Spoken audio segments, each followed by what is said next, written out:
Welcome to Jade Music Fest. Before we begin, we would like to acknowledge that Jade Music Fest takes place on the traditional, ancestral, and unceded territories of Musqueam, Squamish, and Tsleil-Waututh nations.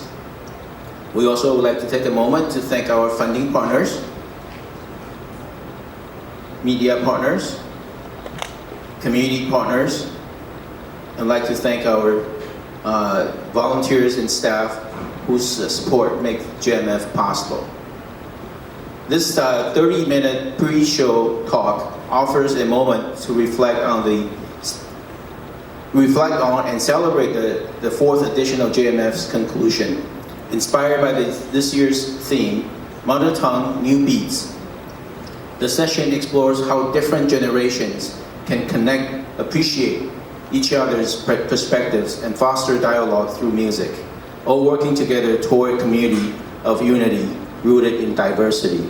Today with us, we have two outstanding speakers. First, from my left, in the middle, Dr. Helena Wu is Canada Research Chair and Assistant Professor of Hong Kong Studies at the University of British Columbia, Vancouver. And she's also the governor of UBC Hong Kong Studies Initiative, as well as the co-curator and co-organizer of UBC Asian Independent Cinema Showcase. She's also a Green College leading scholar. Thanks for joining us, Dr. Wu. And another speaker is Dr. Chen Szu Wei, is an independent curator from Taiwan. He holds a PhD in film and media from the University of Stirling in UK. And he has taught in Mandarin, Taiwanese, and English, covering topics such as world music, Taiwanese music, and the music industry, as well as cultural and creative management. Before we start, this is a session that allow me to go back to my slides. It's Mending Generations Gaps Through Music. So first, a question for Dr. Wu. From your work in Hong Kong Studies, where migration, identity, and memory collide, how do you see music as a bridge or battleground between generations who hold very different ideas of home and heritage? So thank you so much for this question, and so thank you so much for inviting me to this pre-show talk. I have a background in cultural studies and comparative literature. I studied literature, cinema, and different forms of representation as cultural text. So this is also how I'm going to approach this question. So based on that, for the first part of the question, I see music as a site of exchange and encounter. Let's say from the level of production. So it is about different cultural talents coming together to have artistic exchange in different steps, from compositions, lyrics, arrangement, mixing, recording, you name it. And throughout the creative process, it is also about, each talents pouring in the creative energy, their past learning, and their personal experience. So to that end, music is in itself dialogic, in a way that you have multiple voices, multiple tracks, and multiple sensories coming all together and are in dialogue with one another. So I think this is a very prominent example of music as a site of exchange. That comes to the level of consumption. So perception is of course very personal and it can be subjective, of course. While at the same time, when we listen to a musical work, we could have different emotional responses even to the same work. And even for the same work, to different individuals, at different times, different listening environments, we might also develop different emotional response. So in that case, we also have different encounters and different moments of exchange. So what you mentioned about identification, it is also part of it. When it comes to memory, it is also about not only evoking old memory, but also about reinventing or creating new memories. So I think this is also what is striking about music. And going to actually about circulation, music travels. Music travels from different parts of the world, music travels on different media, and say Jade Music Fest as an example. So music also travels to Jade Music Fest, meeting different audience. So in that case, we also have different listening environments and also different contexts, allowing us to make different meanings out of music. So in that case, it also brings us to the second part of the question about home and also heritage. So I think the question itself also asks us to think about our different positionalities and also relations to home and heritage. Probably we all have different answers. And it is also not just one. We can have more than one homes. We can have multiple heritage as well. I think this is also what music as a site of exchange and encounter allow us to engage with this multiplicity.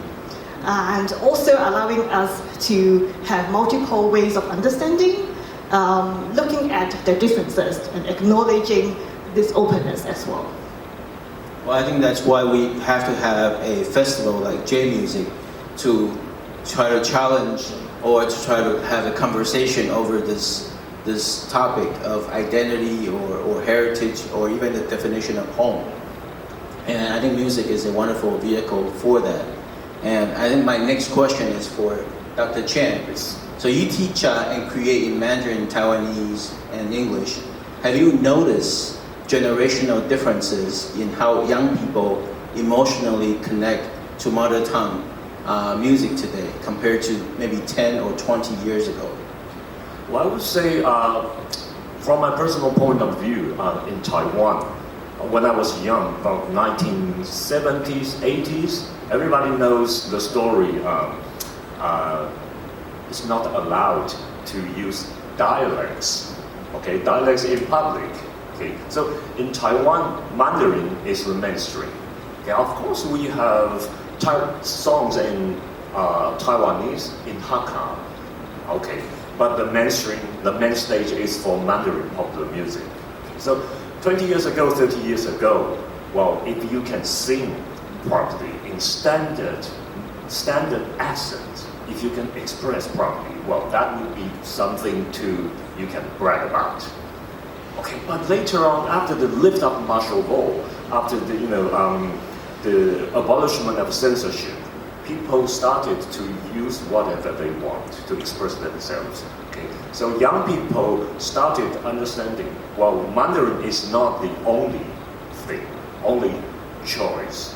And particularly up in 1990s, when musicians or composers, they can use whatever language they want to express their idea, and even they can make fun, they can joke, they can ridicule whatever they want because of the abolishment of censorship.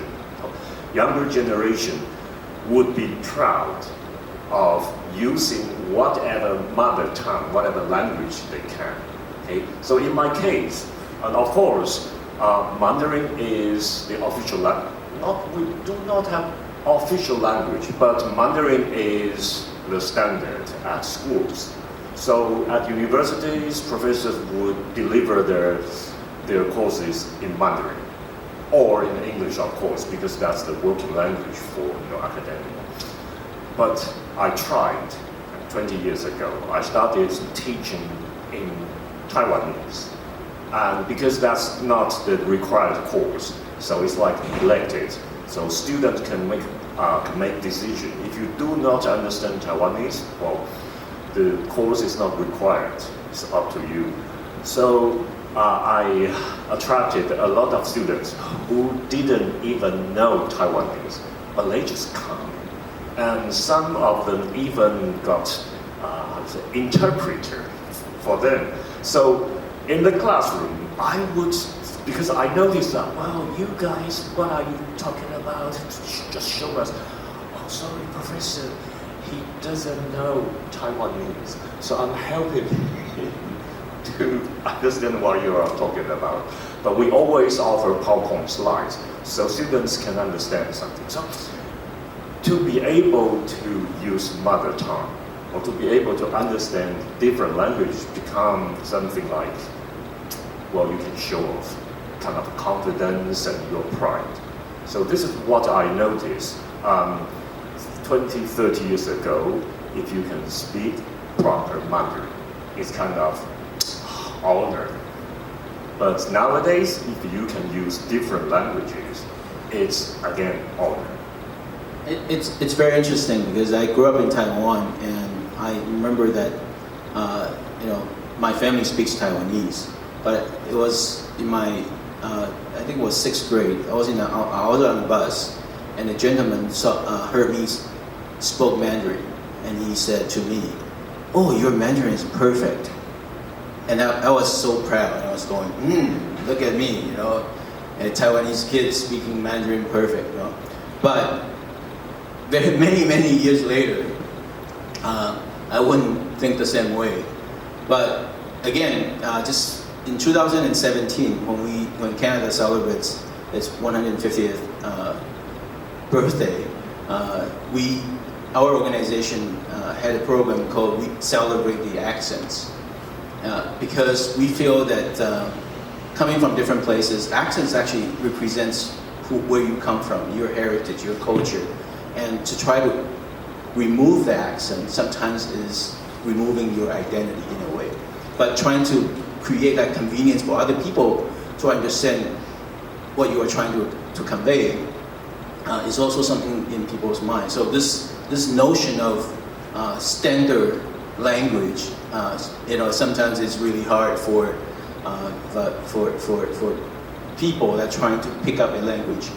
But I think for Jade Music's case, we're trying to help musicians to reclaim, and it's very interesting that 20 years later, people are trying to pick up the language as much as they can, and despite the fact it may not be perfect, but it's our attempt to be who we are and to identify with that heritage. Yeah, so thank you for that. I think my next question for Dr. Wu, what do you think young multilingual artists are doing differently and intentionally today that could redefine how future generations inherit culture, maybe not through nostalgia, but through creative authorship? I think this is a really good question. You offer us an opportunity to rethink and also to think about relationship between inheritance, nostalgia, and also co-creation, creative authorship. So I would like to share my experience, also about part of the Jade Music Fest experience. So a few days ago, I had the opportunity to host a panel talk with 3 amazing Taiwanese musicians at UBC, which is also part of the Jade Music Fest program.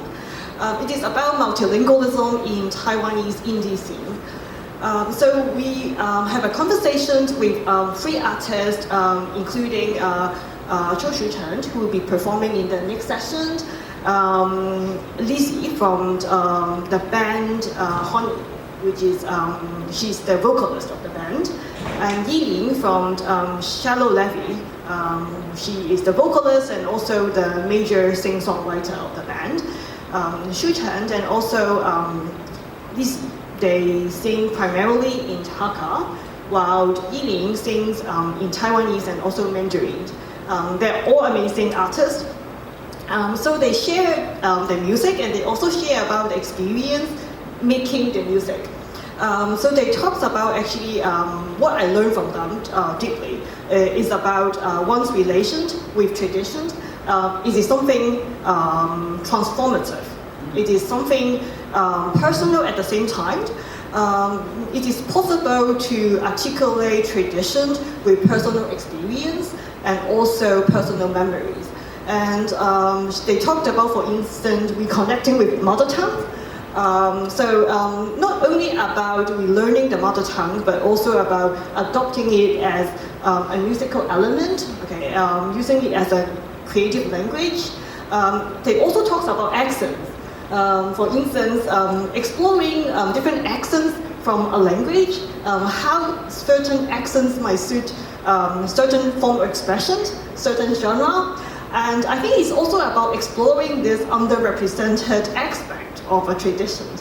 And I think the more important thing is also about choosing what to identify with and also engaging with that particular aspect. So when I was preparing for that event, I have been listening to the music. I have been deeply moved by the music, although I don't speak Hakka or Taiwanese. And I think after talking with them, I understand why. I think it is also because of their open approach, which is diverse and very different. Okay, they all have their own different approach to making their music and expressing themselves. But I think it is their openness to traditions, making it relatable and also shareable to people or audience even outside of that culture and that language. And I think this is also the power of music, that I earned this kind of like affective resonance by listening to the work. Yeah, over the past few days, I sat in many showcases and listened to many stories, and some of the stories that they share with us kind of urged me to want to go visit their hometown and kind of want to talk to them further, and this is all because of the power of music. Without music, we probably wouldn't have an opportunity to meet the person and to even have an idea of trying to. I mean, the music probably paint the picture for us and allow us to want to be engaged with that person or the story. So I think that's exactly what you're saying. It's the power of the music, yeah.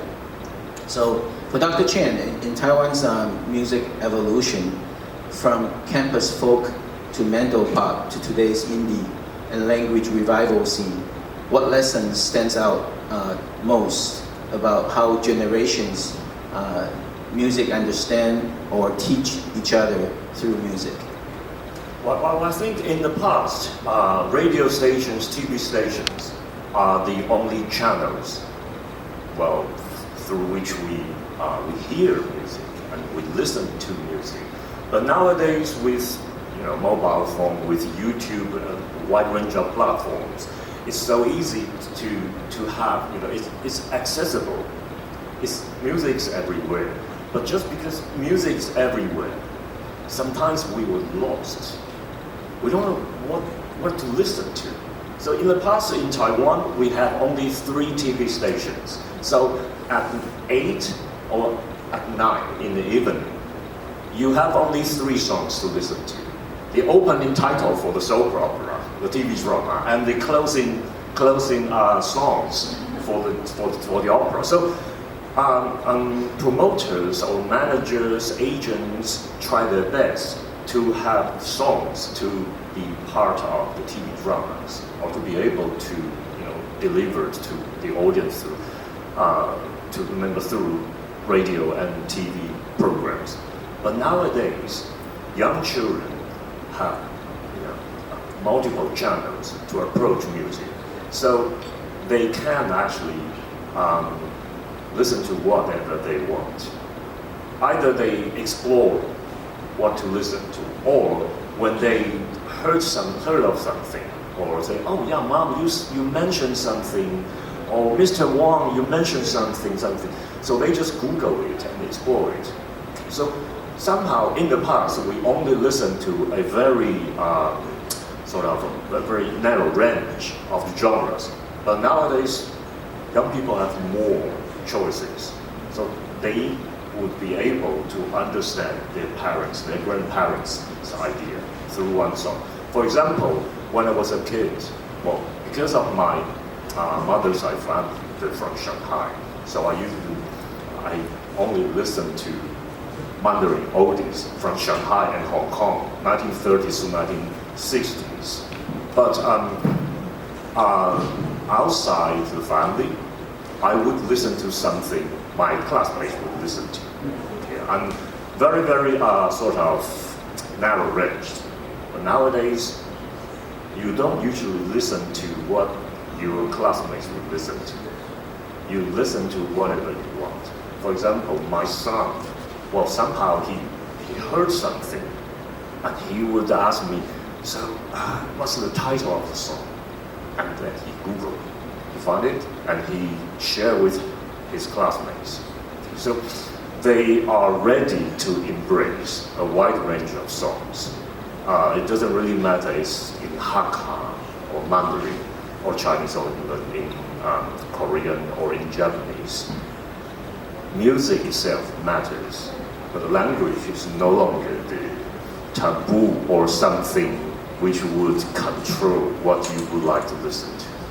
I think this is the major difference between nowadays and in the past, because of the availability of music and availability of the channels through which people can approach music. Yeah, I wish we had more time to kind of talk about the follow-ups, but I do have another question for both of you, and for the next 10 minutes. We often speak about, this is our topic, bridging generations, and how, but rarely we ask who should be doing the adopting. And in your view, should younger artists be the ones preserving the tradition, or should the older generation also evolve to meet new cultural realities? Can mending the gap be mutual, or rather is one dimensional, one direction? Dr. Wu? I think so far we talked about the creative power of music. We talked about how it is transformative and it is also transforming, like what Dr. Chen mentioned. I think to address this question, I will also mention the communicative aspect of music. I think the word adapting is a bit, that also urges us to rethink and also question, because whether it is about, we should attain a certain level at the same time, or we need to get hold of something together at the same time. But maybe it is not the case. Maybe it is actually about openness. For instance, when we talked about music just now, I think our ears, our perceptions, and also of course Jade Music Fest as well, also urge us to open our ears and also to open our heart. So in that sense, actually, music is not just about a personal experience, but there's also a collective level. We are members of an audience for sure. Maybe we are listening to the same music, but we can have different relations to the music out of different reasons. It can be about language, it can be about musicality, it can be about our background, our experience. So in a way that actually we can be part of the listening community, but at the same time we can maintain our differences and diversity. I think we think like that, then the thing about generation gap could be understood as a form of difference. And it is a difference that maybe we can embrace because there's some creative power behind it. Taking example also from the program of Jade Music Fest. So sometimes there are also music about we make, reinterpretations, or we visit. So I think we also served different purposes for audience who might know that source work, that existing work. So that might bring back memories, that might make new memories, that also introduce them to new work. And for audience who might not know that existing work at all, then they got introduced and exposed to everything new. So in that case, actually an audience member might arrive at different points, at different place, a slightly different place. But I think overall this is of significance because we all earn something. And I don't know if you noticed, but this year's program for Jade Music, we have a program, Voices of Generations, where we trying to please, the older generation, but we also had a drag show, that we want the older generation to kind of sample the new ideas and new realities of our society today. So that's our way of trying to creating that conversation between the two. And it's funny that we're during the drag show, I saw a few older audience and telling me that, hey, I might have time to only stay for half of the show, but at the end of the show, I still see them in the theater. So I'm sure they also find that very interesting. Yeah. So Dr. Chen, what do you? What Well, are I your would thoughts? say, well, again, I have to, thanks to the arrival of technology. Okay. In the early 20th century, people blame recording. Oh, you spoil the experience. People should go there, but instead of listen to recorded music. But later on in 50s, 60s, 70s, people started buying expensive stereo systems because when you got a very, very expensive, nice stereo system, you would experience better than live performance. But nowadays, well, music is everywhere. Recorded music is kind of tinned food, okay? And live performance is kind of salad, fresh food. Well, they're all good, they're both good. Okay, so elder generation would listen to recorded music and they would go to live performance with their grandchildren. And grandchildren would escort their grandparents to a live show. So they got the opportunity to listen to what their grandpa listened to. And this is my experience. My student told me, well, Professor Chen, actually, well, that was good. I never got any opportunity to listen to that kind of oldies, but I accompanied my grandma to the show. That's quite nice, and now I got this on my playlist. And for grannies, they would, of course, the other way around of filial piety, you respect the elders, but nowadays the elders, well, they look after the youngers, and they would also go to live performance with their grandchildren. So they say, I don't really understand that blah, blah, blah, blah, blah. Can you explain a little bit? And the granny would start shaking their bodies with the grandchildren. Yeah, it's nice. So I would say it's kind of mutual influence because of we share listening experience, either recorded or live performance, and because of mutual understanding. So through music, we gather something in common. Of course, we interpret the meaning of music in different ways, but when we share the same moment, we exchange something. Okay, then even if you do not really agree with each other, but still you feel that kind of atmosphere, either when you are listening to recorded music or you attend live performance.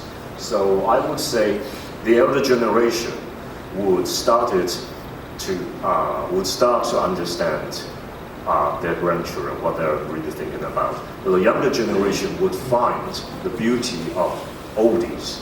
So I wouldn't say elder generation or younger generation would try to bridge something, but actually they build bridge together. Yeah, it's a very interesting thought. We opened this year's J Music with a panel with representation from the indigenous community, Punjabi community, and of course the Chinese-speaking community. And now we end the session with us talking about generations. And I would be really interested to learn if this is actually something that other communities are talking about as well, and will be something to think about. Do you have any closing words for us, Dr. Wu? I think I would like to also turn to the audience. I mean, I think audience is also a very important factor in a festival, and also when we talked about co-creating music and also the meaning of music. So I think the audience is very important, and also I would like to thank the organizer, Jade Music Fest, for bringing this and building this bridge with all of us. Thank you so much. Thank you. Dr. Chen? Further extending the audience. Without the audience, the performance is not complete. Of course. Yeah. Of course. So you can give away. Exactly. So without the audience, the performance is not complete. Well, it's either an audience in front of you or an audience that you imagine or you are trying to present your work to. right? And today we had a very busy day with our first ever such a big ambitious undertaking. You know, trying to blast Granville Island with all the Chinese language music here, and you know, with multiple venues and multiple busking sites and even different activities happening throughout the island. It's been a busy day, and so I think the audience is looking forward to our last showcase tonight. And so I'm gonna end our panel. Thank you for being the panelist, and thank you for listening. We'll stay up here for our upcoming showcase. Thank you. Okay, thank you.